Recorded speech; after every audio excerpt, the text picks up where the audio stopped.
tous et bienvenue dans cette deuxième partie de vidéo des favoris du mois de juillet 2018. Donc on va passer au flop. Donc je rappelle que les produits que je mets dans cette catégorie ne sont pas forcément mauvais, ce sont juste des produits qui ne me conviennent pas, qui ne répondent pas à mes attentes. Mon avis n'engage que moi, donc je vous conseille de tester ces produits si vous voulez vous faire votre propre avis. Donc voilà, je ne mets pas en porte-à-faux les marques ou quoi que ce soit, voilà, c'est juste mon avis personnel. Donc on va commencer, c'est parti. Donc on va commencer par ce nettoyant visage de la marque Alvira Skin Essential. Donc ce produit vient de chez Action, je l'ai acheté très récemment. Il est encore quasiment plein. Je l'ai testé quelques fois et je suis pas du tout convaincue par ce produit. Alors en soi, l'odeur comme ça, quand on le sent, c'est pas désagréable, mais sur la peau, j'aime pas du tout l'odeur. Donc c'est assez bizarre, je trouve que ça n'a pas du tout la même odeur quand on l'applique que quand on le sent dans le tube. Je suis pas convaincue par la qualité du produit en fin de compte. Enfin, je pense pas qu'il fait très très bien son boulot. J'aime pas trop le résultat une fois que j'ai rincé ma peau, une fois après que j'ai appliqué ce produit. Donc je suis pas trop fan. Voilà, pour moi, il répond pas du tout à mes attentes. Donc je pense que je vais le donner à ma belle-sœur. Elle aime bien tester les nouveaux produits. Donc je pense que je vais lui donner parce que j'ai pas envie de le jeter à la poubelle, même si je l'ai pas payé cher, c'est pas une raison. Donc voilà, je suis pas entièrement convaincue par ce produit, sachant qu'en plus j'ai une peau en ce moment, enfin depuis un moment, à tendance acnéique. Donc je me suis renseignée un petit peu sur YouTube pour voir qu'est-ce que je pourrais utiliser pour m'enlever tous ces vilains boutons. Et apparemment, la marque Neutrogena Visible Clear Spot Proof, il me semble, je crois que c'est ça, est très très bien. Donc, si vous en avez entendu parler et que vous avez déjà essayé cette gamme de produits, je vous invite à me le dire en commentaire. Je serais ravie d'avoir vos avis pour que je teste à mon tour. Mais de toute façon, je pense que le mois prochain, quand je ferai mes courses, je me retrancherai sur la marque Neutrogena parce que c'est une très bonne marque en ce qui concerne les soins du visage. Voilà, j'ai voulu essayer au niveau, pas forcément de prendre de la marque parce que ça coûte assez cher, mais effectivement, même si on paye le produit assez cher, ce sont de très très bons produits. Donc voilà, je me ferai plus avoir. C'est la deuxième fois que j'achète un produit qui n'est pas de la marque. Les deux produits que j'ai achetés ne me conviennent pas, donc voilà, je vais me retrancher réellement sur les produits de marque qui sont vraiment très très bien. Donc malheureusement ce produit je le mets dans la catégorie des flops. Ensuite on va passer à un dissolvant donc de la marque Max More, donc il vient de chez Action. Bon bah encore une fois voilà, je suis assez déçue des dissolvants en règle générale. Alors oui, je sais que ça sent pas très très bon à la base les dissolvants, mais alors celui-là enfin, quoique celui-là, ça va encore. L'odeur est pas super désagréable non plus, je vais pas me plaindre.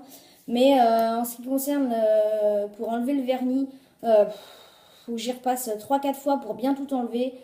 Donc c'est assez pénible. Moi, ça me gave vite.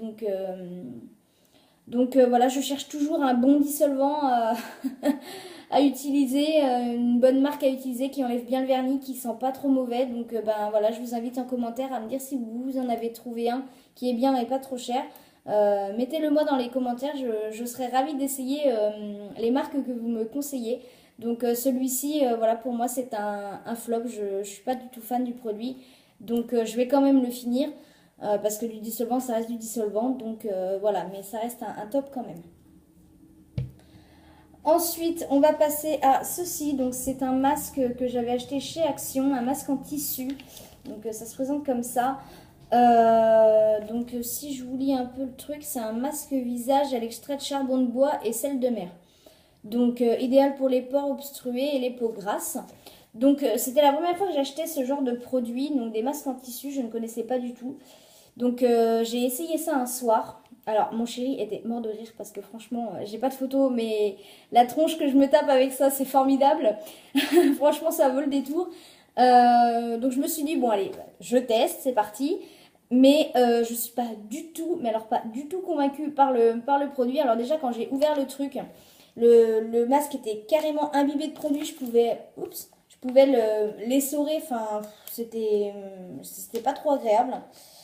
Il y a même encore voilà, un peu de produit dans le packaging. Je sais pas si vous verrez, mais Mais voilà.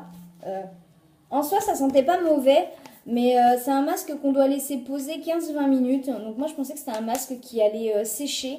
Et pas du tout, il était encore imbibé de produit. Donc j'ai dû masser ensuite le produit pour bien le faire pénétrer dans ma peau et me rincer la peau. J'ai pas forcément vu d'amélioration sur ma peau une fois le masque retiré. Bon, ça m'a laissé la peau douce, c'est tout ce que je peux en dire, puisque j'ai encore des boutons, etc. Donc pour moi, ça n'a pas fait grand effet. Donc je l'ai pas payé cher, certes, mais en tout cas, les masques en tissu, c'est pas du tout pour moi, j'aime pas du tout ça. Donc voilà, encore une fois, je dis pas que le produit est pas bien, mais moi, je n'aime pas du tout ce genre de produit, donc je ne rachèterai pas. Donc c'est un flop. Et pour finir, alors je vais paraître très bizarre, mais le mois dernier, j'avais mis ce produit dans les produits top. Or, du coup, le mois dernier, donc j'ai racheté exactement les mêmes. Alors, je ne sais pas si au niveau de la composition, ça a été changé, mais je trouve que ce n'est plus du tout la même matière. Elle est beaucoup moins douce. Je la trouve beaucoup plus rêche. Donc, je suis assez déçue. Franchement, j'étais très satisfaite de ce produit-là quand je l'ai acheté. Et là, en le rachetant le mois dernier, j'ai été très désagréable, enfin je sais pas si ça se dit désagréablement surprise on va dire, non c'est pas du tout français ce que je viens de dire, c'est pas grave, mais voilà en gros je suis plus satisfaite du produit parce que c'est plus du tout la même qualité qu'il y avait avant, donc bon voilà je vais les finir quand même, mais je vais être bonne à rechercher encore une fois des carrés de coton pour le visage qui ne peluche pas. Donc voilà, je pense que ce sera le dernier paquet que j'achèterai. Je resterai encore dans le rayon bébé, je pense, parce que pour moi, il y a de très bons produits à utiliser pour le visage. Donc je vais refaire mes petites recherches et puis voilà. Donc je vais quand même les utiliser. Je dis pas qu'ils ne sont pas bien, c'est juste la matière qui a changé. Enfin, la composition, je sais pas, je me suis pas attardée dessus. Mais voilà, c'est pas du tout la même douceur que ceux que j'avais achetés le mois dernier. Donc bah, c'est dommage parce que j'aimais beaucoup ce produit. Donc c'est pour ça que je le mets dans les flops. Donc voilà, cette vidéo est maintenant terminée. Voilà, la catégorie favoris du mois de juillet 2018 top flop s'achève. Donc j'espère que les deux vidéos vous auront plu. Si elles vous ont plu, n'hésitez pas à les liker, à mettre un commentaire en dessous des vidéos. Ça me fera très plaisir. À vous abonner si ce n'est pas encore fait et activer la petite cloche pour les notifications. Donc je vous remercie d'avoir regardé cette vidéo et je vous dis à bientôt. Bye bye.